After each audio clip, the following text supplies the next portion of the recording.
میں ہوا کرتے تھے، اس سے پہلے بنو امیہ کی خلافت، اس میں بھی زیادہ تر قاضی حنفی ہوا کرتے تھے. تو یہ جو آج جس اسلام کی بات ہو رہی ہے بھائی، یہ ایسا اسلام پیش کر رہے ہیں کہ آپ کو 1200-1300 سال کا اسلام غلط لگنے لگے گا. ہم جس طرح سے نماز پڑھ رہے ہیں نا رفع الیدین کے بغیر، میں رفع الیدین والی نماز بھی مانتا ہوں، لیکن رفع الیدین کے بغیر والی نماز بھی محمد صلی اللہ علیہ وسلم سے ثابت ہے سند متواتر کے ساتھ. عبداللہ ابن مسعود رضی اللہ تعالیٰ عنہ بغیر رفع الیدین کے نماز پڑھتے تھے، ترمذی کی بالکل صحیح حدیث ہے، انہوں نے نبی کو ایسے پڑھتے ہوئے دیکھا. عبداللہ بن مسعود کے شاگرد علقمہ اور اسود رفع الیدین کے بغیر پڑھتے، ان کے شاگرد ابراہیم نخعی، ان کے شاگرد حماد الکوفی جو بخاری اور مسلم کے راویوں میں سے ہیں، ان کے شاگرد امام حنیفہ، اور پھر پورا کوفہ جہاں حضرت علی نے دار الخلافہ بنایا، پھر کوفہ مسلمانوں کا دار الخلافہ بنا، وہاں سے مجاہدین پوری دنیا میں جہاد کرنے گئے. حضرت عثمان کے دور میں جب عبداللہ بن مسعود کوفہ میں تھے تو حضرت عثمان کے دور میں بر صغیر میں اسلام آیا، پھر وہ پھیلتا چلا گیا، کابل فتح ہوا، پشاور میں اسلام آیا. تو وہ جو مجاہدین آئے تھے صرف تلواریں اور بم لے کے نہیں آئے تھے، وہ نمازیں لے کے بھی آئے تھے. جو نمازیں وہ پشاور میں لے کر آئے، 1000 سال سے زیادہ اسی طرح سے نماز بھی پڑھی جا رہی ہے، اسی طرح سے 20 رکعت تراویح بھی پڑھی جا رہی ہے. عورتوں کی نماز سمٹ کے آئی تھی، وہ اسی طرح سے سمٹ کے. یہ حدیث کی کتابیں تو بہت بعد میں لکھی گئی ہیں، پشاور میں اسلام حدیث کی کتابوں سے پہلے آیا ہے. تم کون سے اسلام کی بات کر رہے ہو؟ صدیوں سے وہ گھاس کھا رہے تھے وہ سارے لوگ بیٹھ کے. تو جو آپ کو آپ کے اسلاف سے ہٹا رہا ہے اور یہ کہہ کے کہ میں بابوں کو نہیں مانتا، اس کا مطلب وہ نیا بابا بن کے نئے بابی پن کی بنیاد رکھ رہا ہے. وہ کہہ رہا ہے سارے بابوں سے ہٹا کے سب کو کس کا مرید بناؤ، سب مجھے بابا سمجھے، باقی ساری قوم بابا لیس ہو جائے. وہ تو بابوں کی دو قسمیں، ایک گمراہ بابے اور ایک حق پرست بابے. بابوں کے بغیر آپ کو اسلام سمجھ میں نہیں آ سکتا. یہ جن حدیث کی کتابوں کے آپ حوالے دے رہے ہو یہ بھی بابوں نہیں لکھی ہیں، اور بابوں کے بغیر اسلام میں تصور نہیں ہے. اس کی میں دلیل قرآن سے دوں گا. قرآن کیا کہتا ہے کہ اللہ نے امیین میں ایک پیغمبر کو بھیجا، یعلمہم الکتاب والحکمہ، یہ پیغمبر صحابہ کو کتاب سکھائیں گے اور حکمت کی باتیں یعنی حدیث کیا کریں گے، بتائیں گے نہیں بلکہ بولتے کیوں نہیں، تعلیم کہتے ہیں، بتانے کو نہیں کہتے، سکھانے کو کہتے ہیں.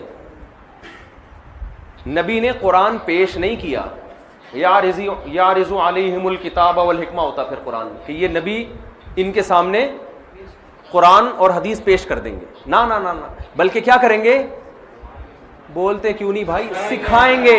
حالانکہ صحابہ کی زبان عربی، ان کو قرآن اخپل طریقے سے خود سے سمجھ میں نہیں آ سکتا تھا، نہ حدیث، بلکہ قرآن نے کہا یہ کس سے سیکھیں گے، نبی سے. اب آپ بتاؤ، صحابہ نبی کے بغیر قرآن نہیں سیکھ سکتے تو کیا تابعین صحابہ کے بغیر یعنی جس نے نبی سے سیکھا ہو اس کے بغیر سیکھ سکتے تھے؟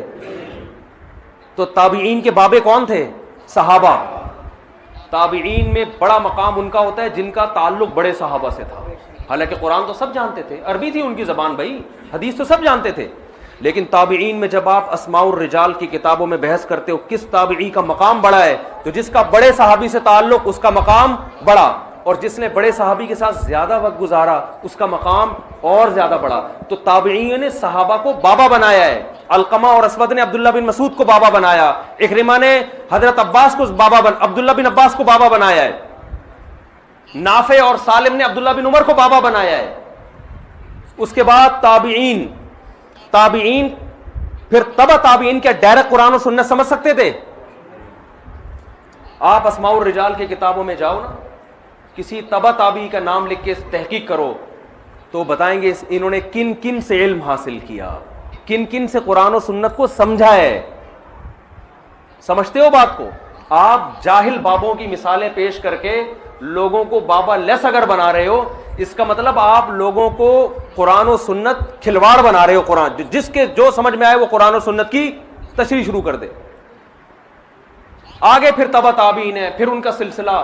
میں اپنی سند محمد صلی اللہ علیہ وسلم تک الحمدللہ پیش کر سکتا ہوں. ہمارے دینی مدارس میں جو طالب علم فارغ ہوتا ہے وہ بتا سکتا ہے ہم نے بخاری فلاں سے پڑھی، جس سے پڑھی انہوں نے بخاری کس سے پڑھی، انہوں نے کس سے پڑھی، انہوں نے کس سے پڑھی. یہ پورا سلسلہ امام بخاری تک، پھر امام بخاری کا سلسلہ محمد صلی اللہ علیہ وسلم تک.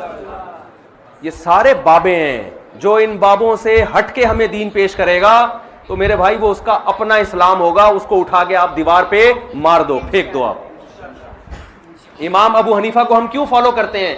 انہوں نے خود سے قرآن و حدیث نہیں سمجھا, انہوں نے حماد الکوفی سے سمجھا. حماد الکوفی نے اپنا نائب بنایا امام حنیفہ کو کہ میرے بعد ان سے علم حاصل کرو. حماد الکوفی نے کس سے سمجھا؟ ابراہیم نقعی سے. انہوں نے علقمہ اور اسود سے, انہوں نے عبداللہ بن مسعود سے, انہوں نے محمد صلی اللہ علیہ وسلم سے. ہم قرآن جس سے پڑھتے ہیں قاری سے, اس کی سند ہماری نبی تک جا کے ملتی ہے. ہم حدیث جس سے پڑھتے ہیں, ہم فقہ جو پڑھتے ہیں فقہ, اس میں ہماری سند عبداللہ بن مسعود سے ملتی ہے. فقہ نام ہے قرآن و سنت سے مسائل نکالنے کا.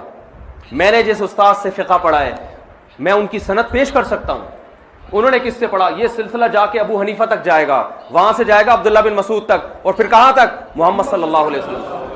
جتنے گمراہ لوگ ہیں نا آپ کو قرآن و سنت پیش کر رہے ہیں, ان سے آپ سلسلہ پوچھو کہ تم اپنا سلسلہ محمد صلی اللہ علیہ وسلم تک پہنچاؤ. الٹے لٹک جائیں گے 2-4 سے, وہ ڈائریکٹ امام بخاری تک پہنچ جائیں گے. کہہ رہے میرے بابے کون ہے؟ امام بخاری. یہ ایسا ہی ہے جیسے آپ کو کسی کے باپ کا نہ پتہ چل رہا ہو, آپ کہیں یار آپ کے والد صاحب کا کبھی سنا ہی نہیں کوئی تذکرہ, چلو قبر ہی دکھا دو. وہ کہے میرے والد محترم حضرت نوح علیہ السلام, کیونکہ وہ تو سب کے باپ ہیں. ابے تو نوح سے ڈائریکٹ پہ کیسے پیدا ہو گیا بھائی تو؟ نوح علیہ السلام سے پہلے حام پیدا ہوا, یافس اور حام سام یافس تھے نا نوح علیہ السلام کے 3 بیٹے. پھر ان کے بیٹے, چلو اتنا اونچا کا نسب یاد نہیں ہوتا, 2-4 پشتوں تک تو یاد ہوتا ہے نا. ابے کچھ نہیں تو اپنے ابا کا نام ہی بتا دے. دادا ہم خود ہی تلاش کر لیں گے نادرا والوں سے رابطہ کر کے. کوئی بابا نہیں ہے, میں نے خود سے علم حاصل کیا ہے بھائی. اس کا مطلب وہ تو شکر ہے جہلم میں سامنے نہیں آیا, حقیقت بتا رہا ہوں. اور ابھی دیکھو کیسے 2-2 گھنٹے کے فالتو قسم کے کلپ. آپ ٹو دا پوائنٹ بات کیوں نہیں کرتے میرے بھائی؟ آپ بتا دیتے میں 48 گھنٹے میں کیوں نہیں آئے, بات 5 منٹ میں بھی بتائی جا سکتی ہے نا. اتنا طول دیا جا رہا ہے کہ جہاز سے نہیں آئے تھے تو جہاز سے آئے تھے تو پیدل نہیں آئے. یعنی انجینئر صاحب سے بحث کرنے کے لیے چند شرطیں ہیں اسلام میں, بخاری میں لکھی ہوئی ہیں. نمبر 1, انجینئر صاحب سے بحث کے لیے ضروری ہے کہ آپ کے ملین سبسکرائبر ہوں گے, ورنہ آپ بات نہیں کریں گے. دوسری شرط یہ کہ آپ کے ساتھ امام کعبہ اور مفتی تقی عثمانی صاحب آئیں گے. یعنی کتنا بڑا اپنے آپ کو ایک آدمی فنٹر سمجھ رہا ہے. تیسری شرط اسلام میں یہ ہے کہ انجینئر صاحب سے اگر آپ بات چیت کے لیے آئیں گے تو بائی ایئر آنے کی آپ کو اجازت نہیں ہے. آپ 22 گھنٹے کا 20 گھنٹے کا سچی مچی کا سفر کر کے آئیں گے. آپ راکٹ میں آنے کی تو بالکل اجازت نہیں ہے. جہاز میں نہیں تو راکٹ میں تو بہت جلدی پہنچ جاتا ہے آدمی. چوتھی شرط یہ ہے کہ آپ کو جہلم اور کراچی کا فاصلہ بتانے کی بھی اجازت نہیں ہے. اور اگر آپ نے جہلم اور کراچی کا فاصلہ بتایا تو گھنٹوں میں بتانے کی اجازت نہیں ہے, کلومیٹر بتائیں آپ. میں نے غلطی سے بول دیا نا 20 اور 22 گھنٹے, وہ میرے گلے پڑ گیا کہ بھائی جہاز سے تو 2 گھنٹے کا ہے. تو بھائی جہاز سے تھوڑی بتا رہا ہوں میں, جہاز سے تو دبئی بھی 2 گھنٹے کا ہے یار. جب ملک کے اندر 2 شہروں کے فاصلے بیان کیے جاتے ہیں تو ٹرین اور بس کا بیان کیا جاتا ہے, تو جہازوں کا نہیں بیان کیا جاتا. لیکن آپ سے بات چیت کے لیے شرط یہ کہ آئندہ کبھی کوئی جہلم جائے تو فاصلہ بتانے کی اس کو اجازت نہیں ہے, اور بتائے تو کلومیٹر میں بتائے. وہ آئی بات سمجھ میں؟ کلومیٹر میں بتائے, جہاز سے بھی نہ آئے. 5ویں شرط اسلام میں انجینئر علی مرزا سے بات چیت کے لیے جو اسلام میں شرط ہے, کیونکہ وہ ہر بات قرآن و سنت کے مطابق کرتے ہیں نا, شرط یہ کہ کتابوں کا بورا آپ کو لانے کی اجازت نہیں ہے. آپ کو کتابوں کا بورا, کیونکہ اس پہ بھی انہوں نے مذاق اڑایا, کتابوں کا بورا کیوں لے کر آئے بھائی؟ صرف ایک قرآن لانے کی اور ایک بخاری لانے کی اجازت ہے. یہ بھی ایسی شرطیں جو آج تک اس کائنات میں کسی نے نہیں. 6ٹھی شرط یہ ہے کہ آپ اکیلے آئیں گے یا مفتی تقی صاحب امام حرم آئیں گے. 5 آدمی آپ کو لانے کی اجازت نہیں ہے. یعنی میں اتنی کتابوں کا بورا خود ہی اپنے کندھے پہ اٹھا کے لے کے جاؤں گا, اور مجھے اگر حوالہ تلاش کرنا ہوا, ہم نے تو کام ڈیوائڈ کیے ہوئے تھے نا بھائی. ایک رجسٹر تھا, اس میں انجینئر کے کلپ کے حوالے تھے, وہ میں نے اپنے بھانجے کو, بیچارہ 18 سال کا لڑکا ہے وہ, اس کے پکڑایا ہوا تھا, یار جو کلپ مانگتا جاؤں مجھے نکال کے دیتے رہنا. اس تعاون کی بھی انجینئر صاحب کی طرف سے ہمیں اجازت نہیں ہے کہ ہم کسی سے یہ تعاون. وہ لیپ ٹاپ بھی میں اپنے پاس رکھوں ہے بھائی, اور جناب اللہ بھلا کرے آپ کا, ساری کتابیں بھی میں اپنی جیب میں ڈالوں, اور اگر میں وہاں کسی سے طلب کرتا ہوں یار یہ، میں نے ایک مولانا صاحب بھی تھے بہت میرے شاگرد ہیں، وہ بیچارہ ابھی فارغ ہوا ہے جامعۃ الرشید سے دورے سے، اس کو میں نے حوالوں کے لیے کہ میں جس حدیث کا حوالہ مانگوں فوراً کتاب نکال کے، کیونکہ عالم یہ کام زیادہ اچھا کرتا ہے، یہ تعاون کی بھی انجینئر سے بات چیت کے لیے آپ کو اجازت نہیں، حوالے بھی میں وہاں بیٹھ کے خود ہی نکال رہا ہوں گا، بیٹھ کے کلپ بھی اس کے خود ہی نکال، سارے کام میں خود ہی کروں گا، تو یہ 1.5 گھنٹے میں تھوڑی ہوگا، پھر یہ 3 گھنٹے میں تھوڑی ہوگا، اس کے لیے تو 15 گھنٹے چاہیے۔ اور چلو اگر یہ شرط آپ کی طرف سے تھی کہ 5 آدمیوں کو بٹھانے کی اجازت میرے علاوہ، یعنی یا 6 آدمیوں کو بٹھانے کی اجازت نہیں ہے، تو یہ شرط میں بھی انجینئر کی طرف سے یہ شرط ہے کہ 48 گھنٹوں کے اندر آپ یہ اناؤنس نہیں کر سکتے کہ مفتی صاحب میں آپ سے اس شرط پہ بات چیت کرنے کے لیے آمادہ ہوں کہ کیمرہ مین کے علاوہ کسی اور کو بیٹھنے کی اجازت نہیں۔ آپ یہ 48 گھنٹے میں اناؤنس کر دیتے نا میرے بھائی، آپ 48 گھنٹے میں کہہ دیتے کہ مفتی صاحب نے یہ جو کہا ہے نا کہ 6 آدمی آئیں گے، یہ مجھے بالکل بھی پسند نہیں، مجھے بالکل بھی پسند۔ وہ ایک آدمی نے کہیں رشتے کا پیغام بھیجا نا، تو لڑکی والوں نے لڑکے کو بلایا، ان کو لڑکا بالکل پسند نہیں آیا، انکار کر دیا، لڑکا چلا گیا، چلو بھائی ہماری قسمت۔ اس کے بعد لڑکی کے ابا نے لڑکے کو فون کیا، بیٹا آپ گھر پہنچ گئے؟ جی پہنچ گیا۔ بیٹا میں ایک بات آپ سے کہنا چاہتا تھا کہ آپ مجھے بالکل پسند نہیں آئے۔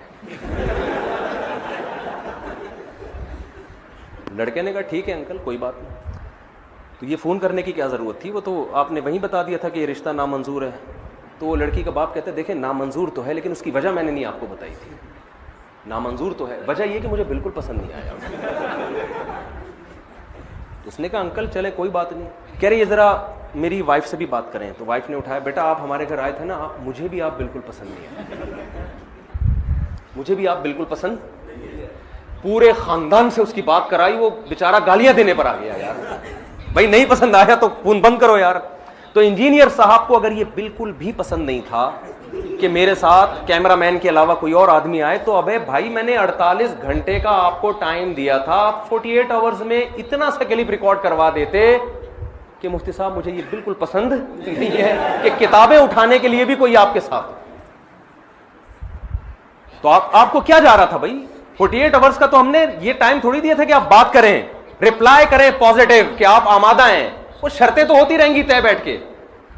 لیکن انجینئر صاحب سے آئندہ بات چیت کے لیے اسلام یہ کہتا ہے انجینئر صاحب کی تحقیق کے مطابق کہ کوئی ایسا کام آپ نے بالکل بھی نہیں کرنا جو انجینئر صاحب کو بالکل بھی پسند نہ ہو۔ اچھا، چھٹی بات انجینئر صاحب سے بات چیت کے لیے اسلام نے جو شرط لگائی ہے قرآن و سنت کی روشنی میں، وہ یہ کہ آپ کو جانا بھی اتوار ہی کو پڑے گا۔ حالانکہ وہ 48 آورز میں یہ کہہ سکتے تھے کہ میں اتوار کو بات چیت کروں گا، تو ہم ایگری ہو جاتے، ہم تو ٹائم لے کر آئے تھے، میری چھٹی 30 اکتوبر تک تھی، پورا مہینہ میرے پاس یہ ٹائم نکال کے اس لیے گیا تھا کہ فرار ہونے کا کوئی راستہ میں نہ چھوڑوں۔ آپ کہہ دیتے بھائی ابھی میں نہیں، ہم نے کہا تھا یہ بھی ممکن ہے سفر میں ہوں حضرت، وہ کہیں بھائی میں تو کہیں گیا ہوا ہوں، تو کوئی بات نہیں یار آ جاؤ، 30 اکتوبر بہت ٹائم ہے، اور چلو تھے تو کچھ تو بولتے نا۔ تو یہ بھی شرط ہے کہ آپ جائیں بھی اتوار کو، ریکارڈنگ بھی کب ہونی چاہیے؟ اتوار۔ 7ویں شرط جو اسلام نے لگائی ہے انجینئر صاحب سے بات چیت کے لیے قرآن و سنت کی روشنی میں، اسلام یہ کہتا ہے کہ رات کو کلپ ریکارڈ کروانے کی آپ کو اجازت، بے شک وہ سارا دن دہاڑے چلتا رہے، وہ دن دہاڑے چلا، وہ 12 بجے بھی ہے، سورج جب بالکل سر پہ تھا اس وقت بھی وہ کلپ چلا ہے، میں آیا ہوا ہوں بھائی تو بات کر لے یار، تو ٹائم دے دے، ہم کب آپ کے گھر پہ حاضر ہوں۔ رہا یہ مسئلہ کہ میں ڈائریکٹ گھر کیوں نہیں چلا گیا، یہ میں بھی بتاتا ہوں میں ڈائریکٹ گھر کیوں نہیں چلا گیا، میں بتاتا ہوں ابھی۔ لیکن پہلے تو اسلام نے جو شرطیں بتائی ہیں انجینئر صاحب سے بات چیت کے لیے وہ تو کمپلیٹ ہو جائے نا، ایک ٹاپک تو مکمل ہو جائے۔ تو 7ویں شرط یہ ہے کہ رات کو آپ کو کلپ ریکارڈ کروانے کی اسلام اجازت، میں اس شخص سے بات کروں گا جو دن دہاڑے کلپ ریکارڈ کروائے۔ سمجھ رہے ہیں بات؟ اور کیا شرطیں، چند شرطیں اور بھی آئی ہیں ان کی۔ ہاں، 8ویں شرط یہ ہے کہ اس صورت میں اجازت دوں گا کہ پولیس نہ روکے، جو ان کا اپنا بنایا ہوا ڈرامہ ہے کہ پولیس نے روکا تھا، وہ میں بھی بتاتا ہوں کہ ڈرامہ ہے وہ، فرض کر لو اداروں نے منع کیا تھا، فرض کر لو، تو 8ویں شرط یہ ہے کہ اگر ادارے منع کریں تو میں 48 گھنٹے کے اندر یہ بھی ریکارڈ نہیں کراؤں گا کہ مجھے پولیس نے روکا ہوا ہے، CTD نے روکا ہوا ہے، اس لیے میں بیٹھنے کے لیے تیار نہیں ہوں۔ کیونکہ اگر وہ یہ بتا دیتے نا کہ پولیس نے روکا ہے تو ہم تھانے رابطہ کر لیتے، بھائی کس نے روکا ہے؟ سی ٹی ڈی نے روکا ہے. ہمارے بھی کچھ سلام دعا ہے, اٹھنا بیٹھنا ہے پڑھے لکھے لوگوں سے. میں تھانے جاتا, میں لیٹر نکلوا لیتا, میں فون کروا دیتا بڑے علماء سے کہ بھائی دیکھیں ہم یہاں ما جئنا لنفسد فی الارض وما کننا سارقین. انجینئر نے کہا یہ چوروں کی طرح ہے, چوروں کی طرح چلے گئے. تو میں بتا دیتا پولیس والوں کو کہ ہم نہ یہاں فساد بچانے آئے ہیں اور نہ ہم چور ہیں, ٹھیک ہے نا. تو ہم کوئی یہ اس بات کی ضمانت دیتے ہیں کوئی دست و گریبان نہیں ہوگا. اور جب تھانہ ہم سے کہتا کہ بھئی آپ کیسے ضمانت دے رہے ہیں کہ کوئی پھڈا نہیں ہوگا, تو ہم بتاتے کہ ہم نے یہ شرطیں طے کی ہیں, اس میں ہم نے اتنے آدمی رکھے ہیں, کوئی پھڈے باز نہیں ہے. اور ہم یہ بھی کر سکتے تھے کہ عین جب مناظرے کا ٹائم ہو, کس وقت شروع ہوگا, تو اس تاریخ کو ہم اس وقت کو مخفی رکھ سکتے تھے تاکہ لوگوں کا ہجوم اکٹھا نہ ہو جائے, ٹھیک ہے نا. تو بہت سارے طریقے ہو سکتے تھے جو ہم پہلے سے سوچ کے گئے تھے کہ تھانے سے بھی بات ہو سکتی ہے, یہ بھی ہو سکتا ہے, اور انکوائری بھی ہو سکتی ہے کہ تھانے نے واقعی روکا بھی ہے کہ نہیں روکا. لہذا انجینئر سے آئندہ بات چیت کے لیے, یا کوئی بھی اسلام میں کوئی بھی عالم جاتا ہے بات چیت کے لیے, اسلام نے شرط لگائی ہے کہ انجینئر سے بات چیت جب ہو سکتی ہے کہ جب انجینئر یہ دعویٰ کرے کہ مجھے پولیس نے نہیں روکا. اگر اس نے دعویٰ کر دیا کہ مجھے پولیس نے روکا ہے, تو سامنے والے کو اس دعوے کی تحقیق کی بھی اجازت نہیں ہے, اور انجینئر صاحب اس کے بھی پابند نہیں ہے کہ 48 گھنٹے کے اندر یہ کلپ ہی ریکارڈ کروا دیں کہ میں پولیس کی وجہ سے یا انتظامیہ نے کسی کا نام لیے بغیر مجھے انتظامیہ نے روکا ہے. تو آئندہ کوئی بھی جب جائے نا تو شرط یہ, اور نویں بات یہ ہے کہ انجینئر سے بات چیت کے لیے نویں شرط یہ ہے کہ جب وہ یہ دعویٰ کریں مجھے پولیس نے روکا ہے, تو اس میں کوئی ان سے یہ پوچھ نہیں سکتا کہ پولیس نے صرف آپ کو کیوں روکا ہے, مفتی صاحب کو کیوں نہیں روکا. آپ کہہ سکتے ہیں مفتی صاحب تو مارکیٹ سے شارٹ ہو گئے تھے, نظر ہی نہیں آ رہے تھے. تو مفتی صاحب شارٹ اس لیے ہوئے تھے کہ کسی کو جب نمائندہ بنایا جاتا ہے تو شارٹ ہونے ہی کے لیے بنایا جاتا ہے. تو رش لگ رہا تھا, لوگ آ رہے تھے, ملاقات کر رہے تھے, میں اس کام سے رہ جاتا. میں نے کہا یہ نومینیٹ کیا ہے, تو نمائندے کو پولیس پکڑ لیتی. ان کا پہلا بیان ہے کہ پولیس تلاش کر رہی ہے مفتی صاحب کو. تو یار مفتی صاحب نہیں مل رہے, مفتی صاحب نے ایک بندے کا یوٹیوب پہ نمبر دیا ہوا ہے, نمائندہ مل رہا ہے, پولیس اس کو اٹھائے, بولے نکال بھائی مفتی کہاں گیا. نہ مفتی کو تلاش کر رہی ہے, نہ نمائندے کو کچھ کہہ رہی ہے. نمائندہ دن دناتا ہوا گھوم رہا ہے, ہاں بھائی کوئی جواب نہیں آ رہا انجینئر کی طرف سے, کوئی کلپ اپلوڈ نہیں ہو رہا. پولیس نہ اس کو دھمکیاں دے رہی ہے,